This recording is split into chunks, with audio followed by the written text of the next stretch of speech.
Esta noche vamos a ver nuestro capítulo 11 de la guía de estudio hacia el conocimiento del Dios Santo. Estamos viendo para hoy el tema Tu palabra es verdad. Anteriormente, meses atrás, estuvimos viendo algunas series sobre la doctrina de las escrituras, la inspiración de las escrituras. Y bueno, para aquellos a los cuales no estuvieron en esos capítulos, quiero decirles que hay un canal en YouTube donde se suben las enseñanzas que compartimos. Ahí se pueden buscar. Ahí hablamos acerca de la inspiración de las escrituras, que tiene que ver con nuestro tema de hoy también, acerca de la palabra de Dios, que es la verdad. A eso se refiere, tu palabra es verdad. Así que nosotros cuando hablamos de la palabra de Dios nos estamos refiriendo a lo que ha salido de la boca de Dios, el poder de la palabra de Dios que creó el mundo y todas las cosas que en él existen y nos creó a nosotros, los seres humanos, desde Adán y Eva en el huerto del Edén, y es su palabra la que sostiene el mundo y todas las personas que en él habitan. Así que vamos a comenzar a compartir el desarrollo del estudio de esta noche. El Salmo 119:4, el salmista lo dice en este texto acerca de Dios, que tú has ordenado tus preceptos para que los guardemos con diligencia. El propósito de Dios al darnos las escrituras en estos 66 libros que tenemos hoy en día fue para ordenar sus preceptos, sus mandamientos, a fin de que el ser humano los guarde con diligencia. Esa palabra con diligencia es hacerlo de manera apropiada, precisa, no con el propósito simplemente de atesorar conocimiento, sino que la idea de guardar con diligencia el tesoro de la palabra de Dios, el mandamiento de la palabra de Dios, es para nuestra edificación, a fin de que nuestra mente sea renovada y por ende nuestros hechos, nuestras acciones, nuestro comportamiento vayan de acuerdo a esos preceptos y a los mandamientos de la palabra de Dios. Ese es el propósito por el cual Dios se ha revelado a sí mismo en las escrituras. A manera de introducción, notamos que en todo pasaje bíblico o versículos bíblicos se dan por supuestos cuando no se expresan, cuando los versículos de la Biblia no expresan estos dos hechos de los que vamos a hablar. Dos hechos en relación a que el Dios trino, que primero la escritura, aunque no lo diga en todos los pasajes, pero así lo demuestra, primero que Dios es el rey, el monarca absoluto del universo, que dirige todos sus asuntos, que obra su propia voluntad en todo lo que él ocurre. Esa es de las primeras cosas que nosotros debemos identificar acerca de Dios, que él es el rey soberano, el Dios creador de todas las cosas, y como tal, a él nadie lo puede mandar, nadie lo puede decir qué tiene que hacer o darle consejo al creador, dado de que él es eterno, él estaba desde antes de la creación del mundo, de todas las cosas.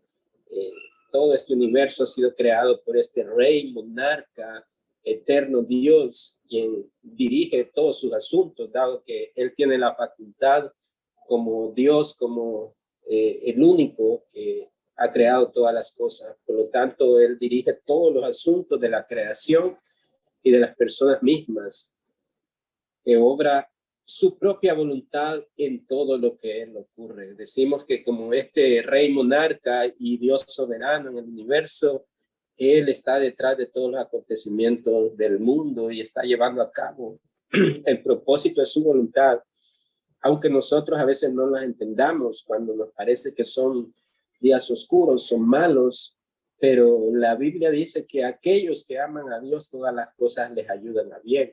Por otro lado, aquellos que están separados, que están todavía en enemistad con Dios, no pueden ver estos acontecimientos o estos movimientos de Dios en el mundo, en su creación, en su pueblo, pero no quiere decir que ellos están ajenos a ese plan soberano de Dios, ya sea que el hombre sea ignorante del actuar de Dios como rey soberano, o que el hombre entienda por la misericordia de Dios y que es llamado a la verdad. Dios está dirigiendo todos los asuntos del hombre en el mundo y todos los reinos del mundo.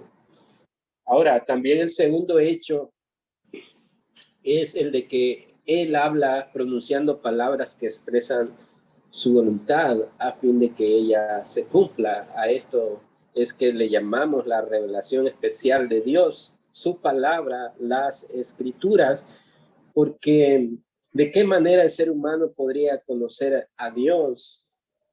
¿De qué manera Dios pudo manifestarse al mundo en su sabiduría? Él lo hizo a través de la palabra, de esta palabra escrita, la cual Dios utilizó a lo largo de más de 1600 años a diferentes personas a lo largo de la historia que fueron inspirados por el Espíritu de Dios para escribir su palabra, y de esa manera el hombre pudiese conocer a Dios en sus términos, en lo que ha revelado de sí mismo. De tal manera que si el hombre busca a Dios fuera de esa verdad revelada, que es su palabra, irá tras de otros mensajes que aparentemente son de Dios, pero al final son eh, pensamientos o doctrinas de hombres o doctrinas de demonios, como lo describe la escritura en las cartas de Pablo, con lo cual ir fuera de la palabra de Dios es ir tras la mentira y el engaño. La única manera en que el hombre puede conocer a Dios es a través de la Biblia, porque así como las relaciones de Dios con su mundo tienen que entenderse en términos de su soberanía, esta ha de entenderse en términos de lo que nos dice la Biblia acerca de su palabra. Ahora, su palabra se refiere tanto a lo que nos rodea como a nosotros mismos. Habla tanto para establecer el ámbito de nuestro vivir como para captar nuestra mente y nuestro corazón. Ahora veamos que en relación con lo primero, cómo la palabra de Dios ha establecido el ámbito de nuestro vivir. Vale decir que la esfera de la creación y la providencia, la palabra de Dios consiste en un mandato soberano. Y eso está registrado en el primer capítulo de la Biblia, de Génesis, capítulo 1, cuando Dios ordenó que viniesen a existencia todas las cosas. Con esa palabra sea, se encuentra en los primeros versículos de la Biblia. Dios creó los cielos y la tierra por medio del poder de su palabra. En ese mandato soberano sobre lo que no existía y llamó a la existencia. Ahora, en el segundo aspecto, la esfera en la cual la palabra de Dios se dirige a nosotros personalmente, porque un aspecto era el poder creador de la palabra de Dios, cuando no existía nada. Y Dios habló y llamó al mundo a la existencia y creó los cielos y la tierra, los animales, finalmente creó al ser humano, pero también en la esfera en la cual la palabra de Dios es un mensaje personal a los seres humanos, y que esta las encontramos en lo que se le conoce como la Torá. Es una palabra hebrea que se traduce como la ley de Dios. Específicamente la encontramos, esa ley que fue dada allá en el monte de Sinaí al profeta Moisés, con el fin de que su pueblo se rigiera por estas leyes y mandamientos que Dios establecía para gobernar a su pueblo, que la encontramos en el Antiguo Testamento. Pero esta Torá o esta ley que Dios dio a su pueblo ahí en el Sinaí, en realidad denota la instrucción, era el propósito, instruir a su pueblo para que pudiesen obedecer sus mandamientos, ya que sin ley el hombre tendría que vivir a tientas o sin conocer hacia dónde va. Pero es a través de la Torá o de la ley de Dios. El rey tiene un triple carácter. Parte de ella es ley en el sentido estrecho de mandamientos o de prohibiciones con las correspondientes sanciones. O sea, el propósito de la ley, cuando Dios dio la ley a su pueblo, era tener estos mandamientos y estas advertencias o prohibiciones a su pueblo, y que las encontramos también en Deuteronomio, cuando el Señor les dice que si ciertamente ellos obedecen sus mandamientos, entonces el Señor los bendecirá y da sus promesas a su pueblo. Pero también el otro lado les hace la advertencia de que si ciertamente ellos desobedecen los mandamientos o las leyes que Dios les ha mandado, les acontecerán maldiciones y maldita será la tierra, dice. Y entonces él le comienza a hablar acerca de maldiciones por causa de la desobediencia.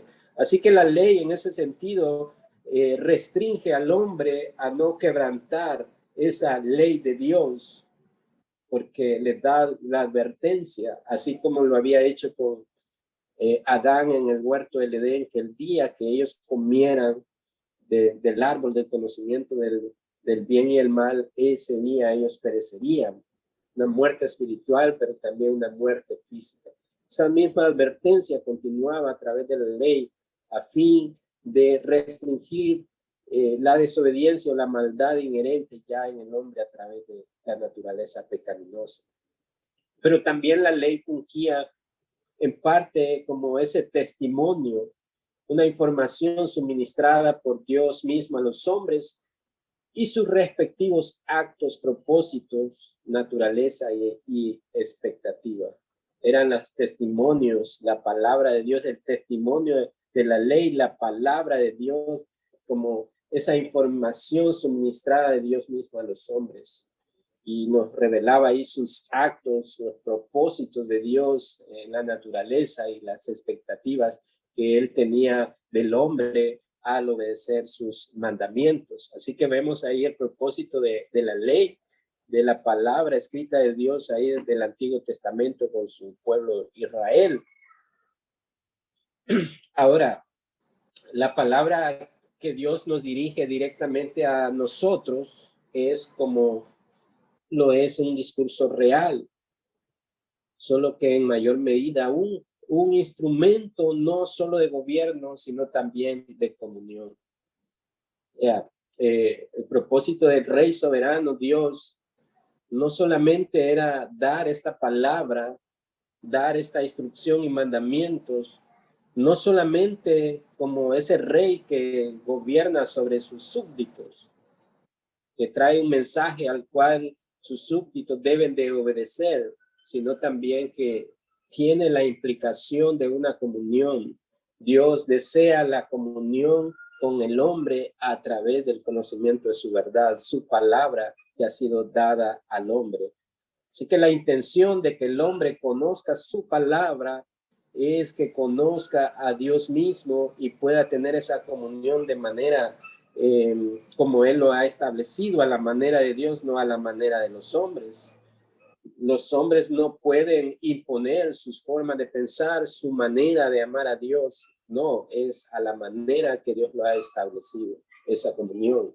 Porque por más que Dios sea un gran rey, no es o su deseo vivir distanciado de sus súbditos. En las épocas medievales de reyes y la monarquía, sabemos que el pueblo era muy distante a los reyes. Los reyes simplemente mandaban mensajeros o sus atalayas para poder anunciar el mensaje del rey, pero el pueblo no tenía acceso al rey, solamente eran los más allegados y ellos, el pueblo, el resto del pueblo podían nada más escuchar a través de mensajeros lo que el rey decía. Pero en cambio nuestro gran rey Dios, no es su deseo que sus súbditos vivan de manera distante a él, más bien es todo lo contrario. Él nos hizo con la intención de que él y nosotros pudiésemos andar juntos por siempre en una relación de amor. Esa es la imagen que nos da la Biblia de que el rey soberano, el que está sobre los reyes de este mundo, hace a los pecadores que se sienten a la mesa con él y nos da ese banquete, esa bendición de poder estar ante su presencia. Y ese es el propósito y la intención de Dios al acercarse a nosotros. Tener una relación profunda basada en el amor, pero en los términos de obedecer sus mandamientos conforme a su palabra. Así que una relación de este tipo solo puede existir cuando las partes se conocen mutuamente. Y ahí es donde nosotros tenemos el problema. Dios no tiene problema. Dios es inmutable, como hemos mencionado. Dios no cambia. Dios no está sujeto al tiempo. No cambia de humor como los seres humanos. Dios es el mismo de ayer, hoy y siempre. Entonces, en esa relación de las partes, el ser humano en realidad nosotros, debido a que la naturaleza pecaminosa dañó la imagen de Dios en el hombre, no, el ser humano en sí mismo no puede conocer a Dios. Y es ahí, en esa parte, que como seres humanos necesitamos conocer a Dios. Y en esa misericordia Dios nos ha dado su palabra para que lo conozcamos. Cuán importante es estudiar la palabra de Dios, conocer la palabra de Dios, porque es el lugar donde nosotros nos encontramos con este Rey soberano, que Él se revela a nosotros. Y solo podemos tener esa relación mutuamente si conocemos lo que Él nos ha escrito. Así que Dios, nuestro Hacedor, nos conoce a nosotros antes que digamos nada, según nos dice el Salmo 139, 1 al 4. Hay otros pasajes que nos dice que ni aún está la palabra en nuestra boca cuando Dios la sabe toda. Obviamente Él es nuestro creador, Él nos conoce a todos, sin antes de que pensemos, Él ya sabe cuáles son nuestras motivaciones. Entonces, desde esa perspectiva, Dios no necesita conocernos a nosotros porque Él conoce a toda su creación, desde Adán hasta los que nacerán en el futuro. Él ha predeterminado todas las cosas, pero de nuestro lado, el pecado nos afectó y nosotros no conocemos a Dios como debemos de conocer. Esa ignorancia en la que viven los hombres separados de Dios llevan a fabricar dioses a su imaginación, le rinden tributo a otras deidades, a falsos dioses, pensando que adoran al Dios verdadero. Por eso Él nos invita a que escudriñemos su palabra y obedezcamos sus mandamientos para que le conozcamos tal como Él es. Así que Dios nos conoce desde antes incluso de que naciéramos. Él ya nos conocía, pero nosotros no podemos conocerlo a Él a menos que se nos dé a conocer. Esa es la diferencia que hay entre nosotros como criaturas y Él como el creador. Ahora, ¿cuál es el desarrollo de la palabra en esa manifestación de Dios que nos ha dejado en su palabra? Bueno, notamos que desde la creación, como dijimos al inicio, desde el primer versículo, declara el tema que ha de ser desarrollado en el resto del capítulo. El primer versículo de la Biblia inicia que en el principio creó Dios los cielos y la tierra. Ese es el primer versículo de la Biblia. Empieza con la creación de todas las cosas. Porque compete a nosotros como seres humanos conocer acerca de estas cosas. No podemos conocer los misterios más allá de lo creado, porque eso solo pertenece al Dios soberano. Así que en el segundo versículo de Génesis 1 se refiere al estado de las cosas en el que se desarrolla la obra de Dios en la tierra. El pasaje, el verso 2 del capítulo 1 nos dice que la tierra estaba desordenada, estaba vacía, estaba desolada, no había vida y estaba en plena oscuridad y completamente llena de agua. Luego, en el siguiente versículo, en el verso 3, ya se nos informa de cómo es en este medio del desorden, del caos y de la esterilidad en la que estaba sometida la tierra, Dios habló y dijo: Dios, sea la luz. Inmediatamente la luz fue hecha. Y ahí comienza él a hablar su palabra, a hablar sobre la creación, y empiezan a formarse, a dispersarse el océano y a originarse la tierra en sí, y empieza Dios a crear también las plantas, los animales, finalmente llega la creación del hombre. Pero notamos ahí que fue la palabra de Dios la que creó todas las cosas. Algunas teorías que han salido durante la historia de la humanidad argumentan o dicen que, por ejemplo, que no es algo literal lo que menciona ahí el Génesis en el inicio, que Dios no creó el mundo y todas las cosas en 6 días. Ellos dicen que que son símbolos que equivalen quizás a muchos años. Pero pensar de esa manera es humanizar a Dios, es dejar estas cosas a la imaginación de los hombres. Y la mente del hombre es muy finita, aparte que ha sido afectada por el pecado. Pero ¿por qué no creer a la verdad de la palabra de Dios? Si Dios no necesita ningún elemento para poder evolucionar estas cosas, simplemente Dios habló y fue su palabra inmediata la que creó todas las cosas. Pero luego la historia nos traslada a una etapa posterior, luego de la creación del sistema de cosas, algo que no existía. Y Dios le habla al hombre después que les creó y a la mujer que había creado. Y Dios les dijo en el verso 28, ahí les dio instrucciones sobre lo que debían de hacer en el huerto del Edén, que debían de trabajarlo. Les dio la responsabilidad a Adán de poner nombre a los animales. Así que Dios dirige al hombre directamente y ahí se inaugura la comunión entre Dios y el hombre, porque el hombre es la corona de la creación de Dios. Los animales viven por instinto, las plantas son seres vivos, pero son efímeros, pero en cambio el hombre tenía la imagen de Dios. Muchas de las virtudes de Dios estaban ahí en el hombre. Así que es con el hombre que Dios inaugura esa comunión directa, así de principio a fin.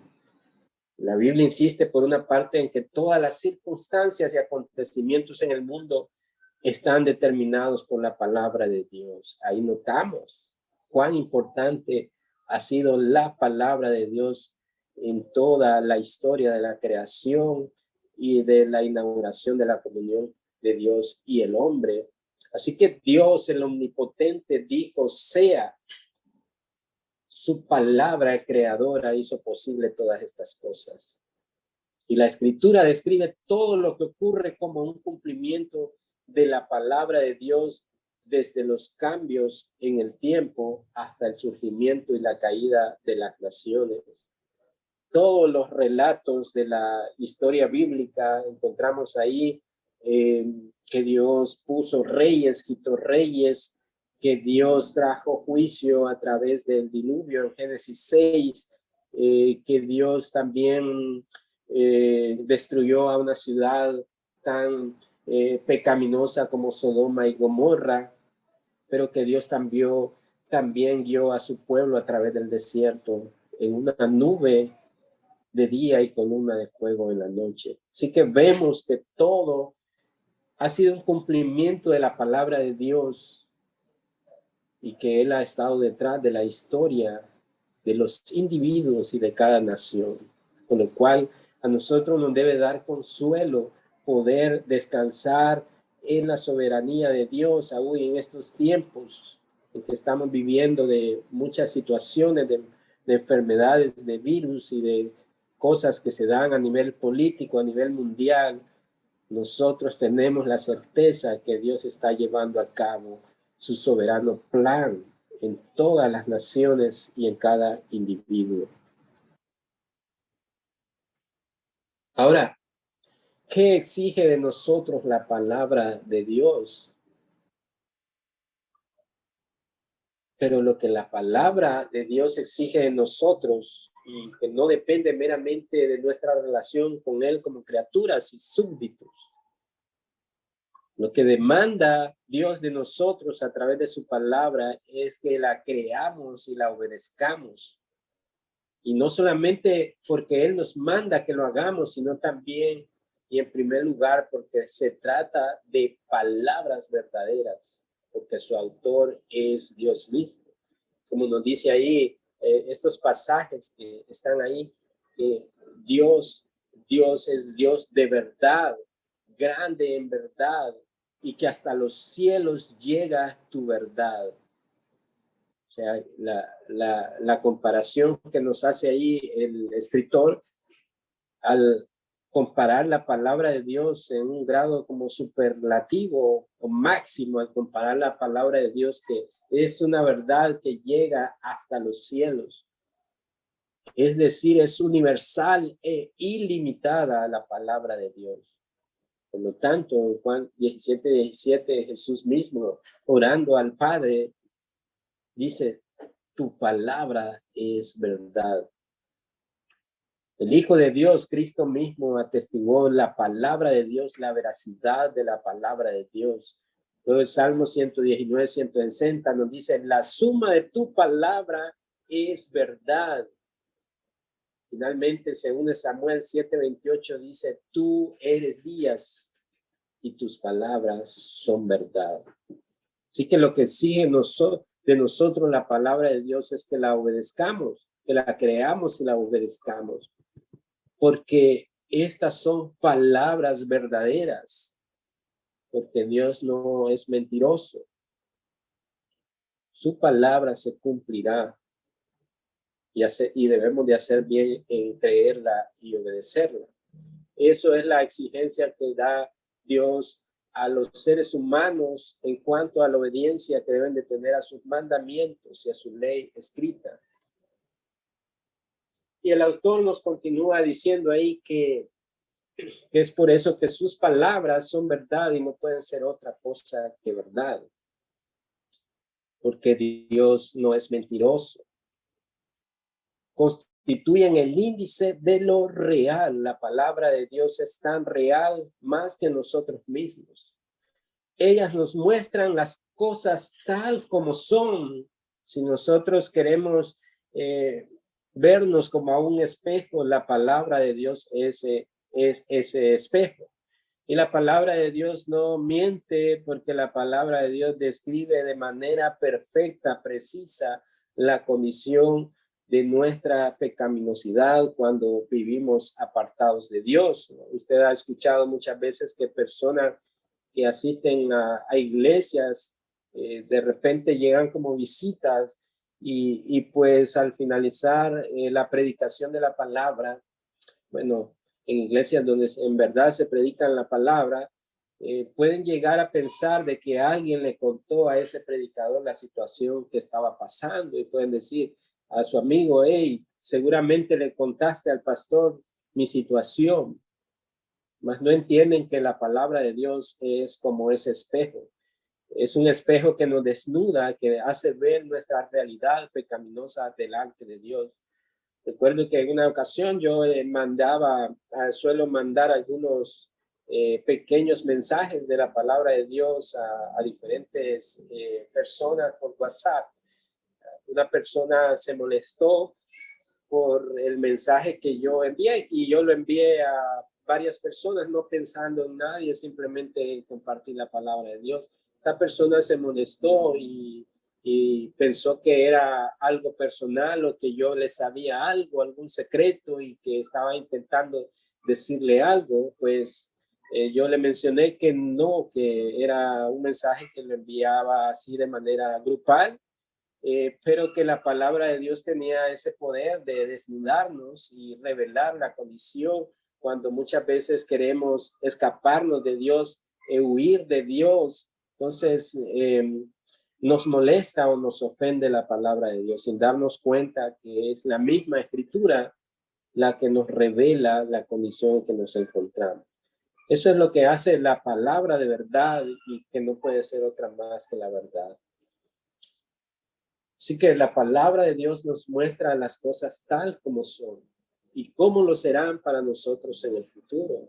No solamente descubre nuestra pecaminosidad, nuestra separación de Dios, sino que nos advierte también de un destino eterno que está pronto a venir que comienza, ya sea que el Señor venga en este tiempo o que partamos físicamente de este mundo. Ahí es donde comenzará también el juicio delante de nuestro Creador, y nos advierte la palabra de Dios sobre ese futuro, según que acatemos o no las palabras de Dios para nosotros. Las personas quieren independizarse de Dios, por eso muchas personas se meten a estos asuntos del ateísmo, porque buscan independizarse de Dios, no quieren tener a ese Dios que juzga todas las cosas y que observa desde los cielos. Su ojo observa a todos los seres humanos sobre la tierra. Al ser humano no le agrada la idea de que este Dios pueda observarles y en lo secreto pueda ver las cosas que hacen en secreto, con lo cual el ser humano en su pecaminosidad, en su necedad, intentan negar a Dios y intentan negar su palabra para independizarse de él. Sin embargo, sea que acatemos sus mandamientos o no, Dios va a tratar con cada ser humano en esta tierra. Así que consideremos esto un poco más en dos sentidos en cuanto a la verdad de su palabra. Número uno, los mandamientos de Dios son verdaderos. Salmo 119, 151 nos dice, todos, ahí no dice algunos o pocos, dice, todos tus mandamientos son verdaderos. Los mandamientos no son para ser considerados, sino un mandamiento es para ser obedecido. La escritura dice, todos tus mandamientos son verdaderos. Porque, ¿por qué se los describe de este modo? Primero, porque tienen estabilidad y permanencia en cuanto establecen lo que Dios quiere ver en la vida de los seres humanos en todas las épocas. Y segundo, porque nos dicen la verdad inalterable acerca de nuestra propia naturaleza. Así que lo que nos dice ahí que lo primero que hacen estos mandamientos verdaderos de Dios es que tienen estabilidad y permanencia, porque la escritura es veraz y, como vimos en los pasajes anteriores, es más alta que los cielos, permanece para siempre.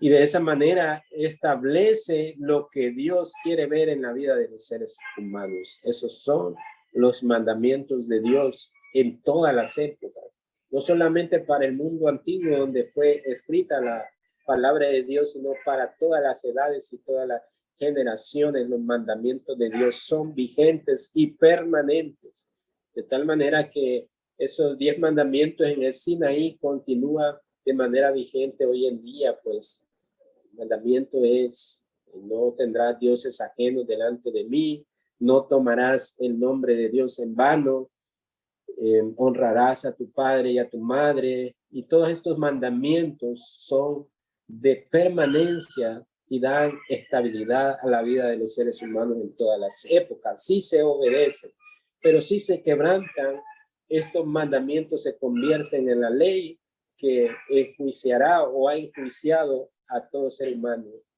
Pero también, como segundo, dice ahí que nos dicen la verdad inalterable acerca de nuestra propia naturaleza. Ya la Biblia describe al ser humano desde Adán, desde la caída en Adán. Son personas, los seres humanos, que han entrado en el juicio delante de Dios, y Él ha dado el veredicto como culpables y merecedores de una condenación eterna, de tal manera que todos los seres humanos estamos representados en Adán, en esa vieja naturaleza. Así que nos dice la verdad inalterable. Nadie puede cambiar eso, aunque digan, no, yo no soy culpable delante de Dios. La escritura dice que no hay ningún justo ni aún uno bueno. Solamente aquellos que reciben por la gracia de Dios y la misericordia de Dios el don de la nueva vida pueden volver a ser justificados a través de Cristo y ya no ser culpables delante de un Dios santo. Así que vemos ahí esos mandamientos, la manera en que actúa en la creación. Dos, también la promesa. Dijimos que en uno los mandamientos de Dios son verdad, aquello que debe de ser obedecido, pero número dos, las promesas de Dios son verdad. Generalmente a nosotros nos gustan más las promesas que los mandamientos, ¿verdad? La gente busca los pasajes de las escrituras donde habla de las promesas de Dios. Nunca te abandonaré, como dice Josué, nunca te desampararé. Buscamos que fiel es Dios que nos prometió todas estas cosas. Todas las promesas de Dios son buscadas por multitudes de personas, no así los mandamientos, porque los mandamientos deben de ser obedecidos. Pero no podemos solamente tomar las promesas de Dios y desechar los mandamientos de Dios. Ambos deben de ser abrazados de manera gozosa porque es para nuestro beneficio. Así que los mandamientos a ser obedecidos traen beneficio y nos ayudan a progresar en una vida de santidad delante de Dios. Pero también estas promesas de Dios son verdad, aunque son la parte que nos agrada. Es algo que Dios ha conferido a aquellos que le aman. Hebreos 10:23 dice que fiel es el que prometió y ese fiel es Dios quien ha prometido y nos ha dado grandes promesas en esta vida. La Biblia proclama la fidelidad de Dios en términos superlativos. Por ejemplo, nos dice el Salmo 36:5, tu fidelidad alcanza hasta las nubes. Si pudiésemos medir la fidelidad de Dios en ese término superlativo, obviamente fuera de nuestra realidad nadie puede alcanzar, medir hasta las nubes. De esa manera hace un comparativo Dios en cuanto a su fidelidad que alcanza hasta las nubes. O sea, es algo extraordinario, grande, el saber que aun cuando muchas veces nosotros no somos fieles a su pacto, Dios es fiel y su fidelidad es hasta las nubes. También nos habla en Lamentaciones 3:23 que de generación en generación Dios es tu fidelidad. Esa fidelidad de Dios no se quedó allá en el Antiguo Testamento con el pueblo de Israel, no se quedó esa fidelidad ahí con los discípulos, con los apóstoles en el Nuevo Testamento, sino que de generación en generación es tu fidelidad. De tal manera que los creyentes podemos seguir disfrutando en nuestra generación de su fidelidad y nuestros hijos pueden disfrutar de igual de esa fidelidad de Dios. Ahora, ¿cómo se manifiesta la fidelidad de Dios? Nos dice ahí el escritor que es mediante el fiel cumplimiento de sus promesas, porque si Dios no cumpliese sus promesas, no existiría esa fidelidad de Dios. No podríamos decir que Dios es fiel si Él no cumple sus promesas. Más bien diríamos que hay infidelidad en Dios y que no tenemos ningún tipo de confianza o seguridad en un Dios que no cumple sus promesas. Pero qué bendición saber que la Escritura nos dice que Él cumple sus promesas, que ninguna palabra de la que Dios ha hablado caerá a tierra. Porque Dios es un Dios que cumple sus pactos. Jamás le falla a los que confían en su palabra. En realidad, el que ha fallado a los pactos de Dios ha sido el hombre, Adán, en ese pacto de obras, en ese pacto que debía de obedecer. La única advertencia que Dios le había dado, él la desobedeció. Así ha sido a lo largo de la historia.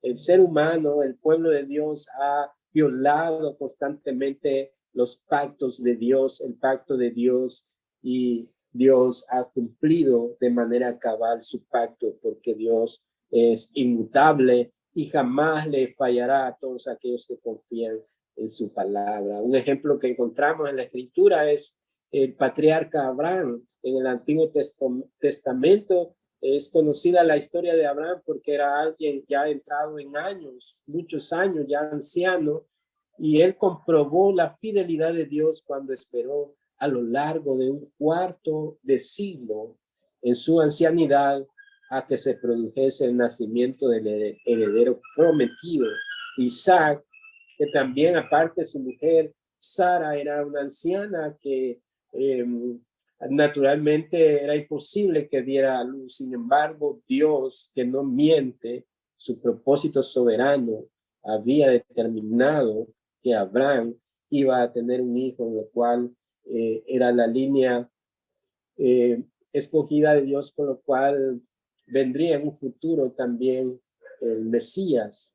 Así que el nacimiento del heredero prometido, Isaac, finalmente nació, y vemos concreta la fidelidad de Dios para el anciano Abraham y su mujer. Y a través de esa herencia prometida a Abraham, millones de personas lo han comprobado posteriormente, pues Dios en Génesis 12 le había prometido a Abraham que sería padre de multitudes y que en su simiente, ya no hablando de su hijo natural Isaac, sino que en la simiente que vendría, que es Cristo, millones de personas a lo largo de la historia de la humanidad serían bendecidas por la obra de Cristo, y que hoy en día nosotros hemos sido beneficiados por la gracia de Dios que nos ha alcanzado.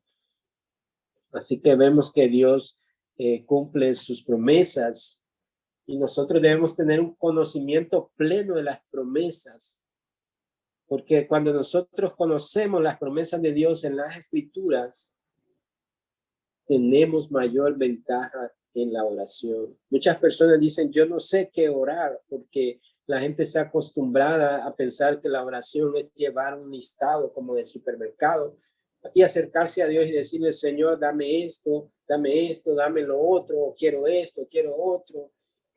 Pero cuando conocemos la palabra de Dios, sus promesas, tenemos una gran ventaja, una gran bendición que es utilizada en la oración, y podamos orar conforme a su voluntad. ¿Con qué consuelo puede el cristiano dirigirse a Dios en Cristo cuando considera las repetidas aseveraciones de que sus oraciones han de ser oídas? Cuando leemos en los salmos las súplicas de David en las diferentes situaciones en las que él se vio envuelto, el peligro de sus enemigos, cuando él pecó, estas oraciones que elevaba delante de Dios, el conocer un corazón que se abre a Dios en humillación, también nos ayuda a nosotros a comprender nuestra condición como pecadores, así como la pudo ver David, y podemos elevar oraciones similares y saber que también la Escritura cómo respondió las oraciones de estas personas.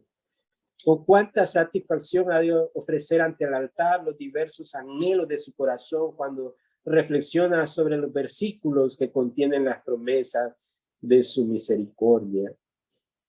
Cuando conocemos la palabra de Dios de la manera en que Él consuela, o cómo consoló a Pablo en la adversidad, en el hambre, en la desnudez y todas estas cosas, como incluso Jesús mismo oraba cuando estaba en esta tierra cumpliendo la voluntad de Dios.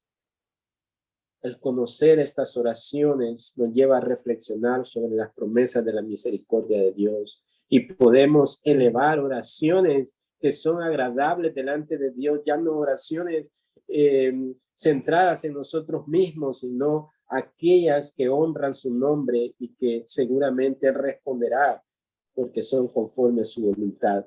¿Con qué fervor de espíritu y fortaleza de fe ha de presentar sus súplicas, haciendo valer las diversas promesas de la gracia que se relacionan expresamente con su caso?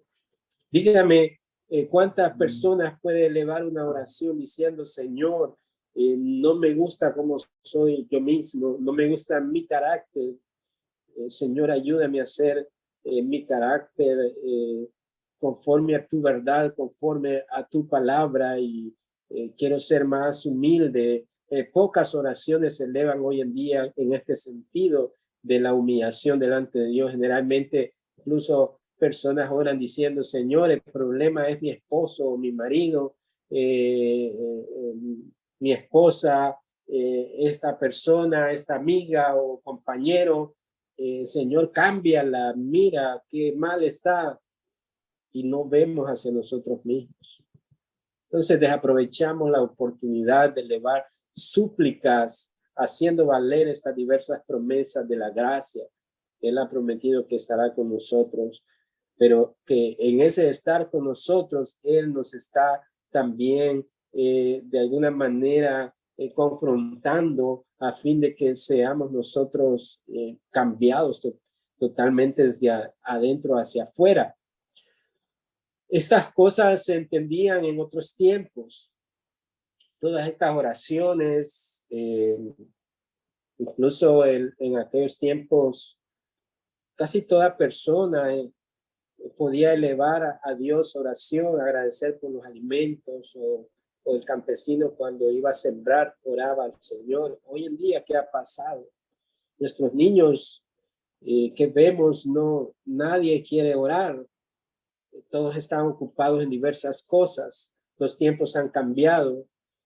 Pero como hemos visto, la palabra de Dios no cambia. La palabra de Dios sigue siendo la misma, en los mandamientos y sus promesas lo mismo. Pero hay una teología liberal que está ahora en los púlpitos, en las iglesias o en diversos medios, que está atacando la verdad de la escritura de la palabra de Dios y está privando a muchos en la buena medida el hábito de meditar en las promesas, en la palabra de Dios, y los está desviando a la palabra de Dios y les están enseñando más aspectos psicológicos o confesiones positivas, privándole de la verdad de Dios.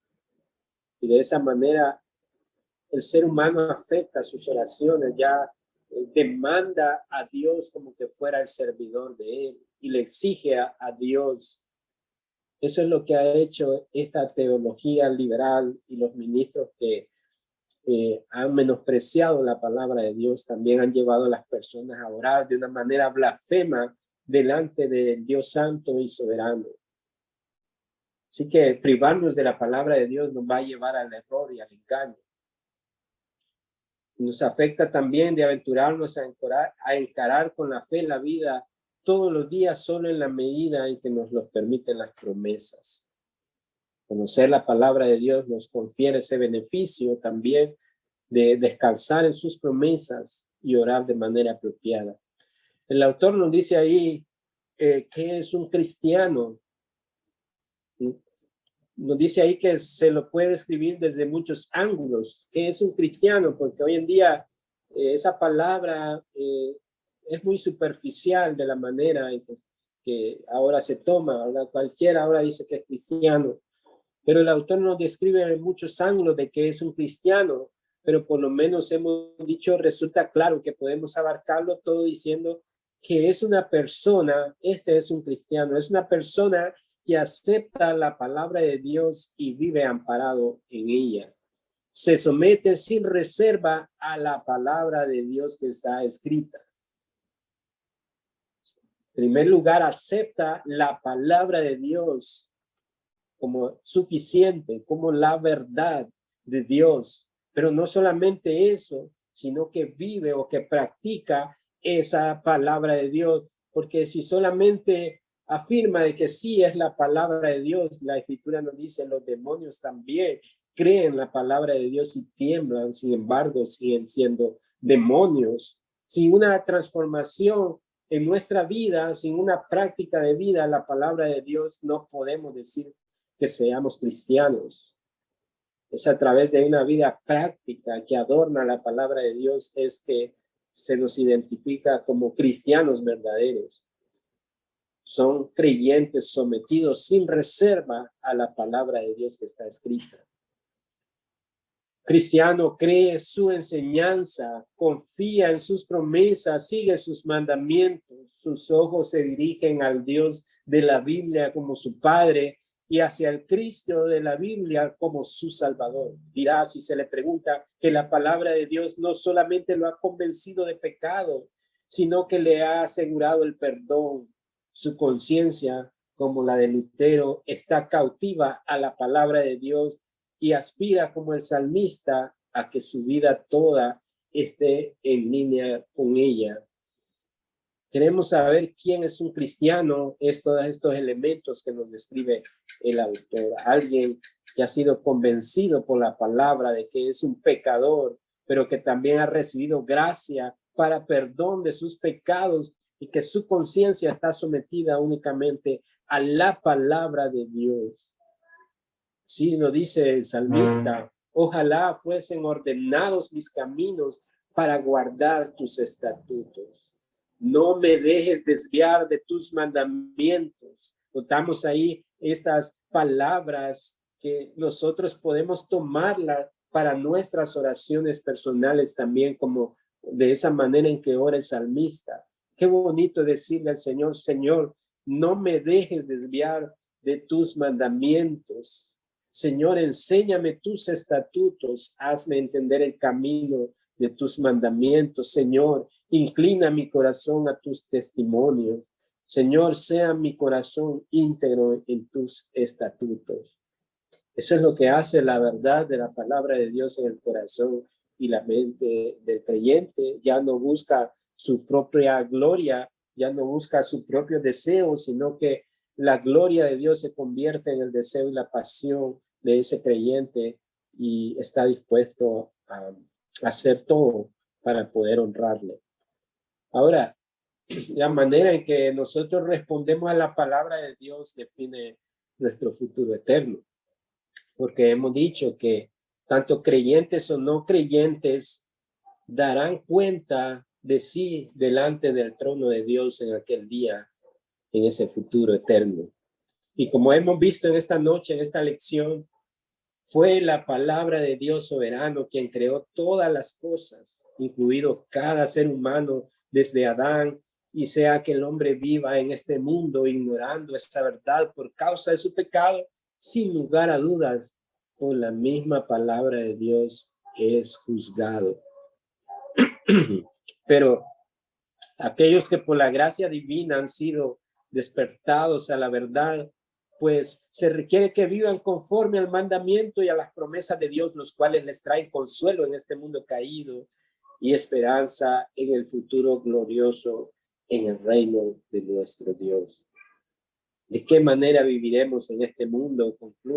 Concluimos con esta pregunta: ¿de qué manera viviremos en este mundo pasajero? La palabra de Dios sigue siendo el mensaje que llama a los pecadores al arrepentimiento para vida. Hechos 17, 30 al 31. Pero Dios, habiendo pasado por alto los tiempos de esta ignorancia, ahora manda a todos los hombres en todo lugar que se arrepientan, por cuanto ha establecido un día en el cual juzgará al mundo con justicia por aquel varón a quien designó, dando fe a todos con haberle levantado de los muertos. Este es Cristo, quien ha sido constituido el juez que ha de juzgar a los vivos y a los muertos en aquel día designado.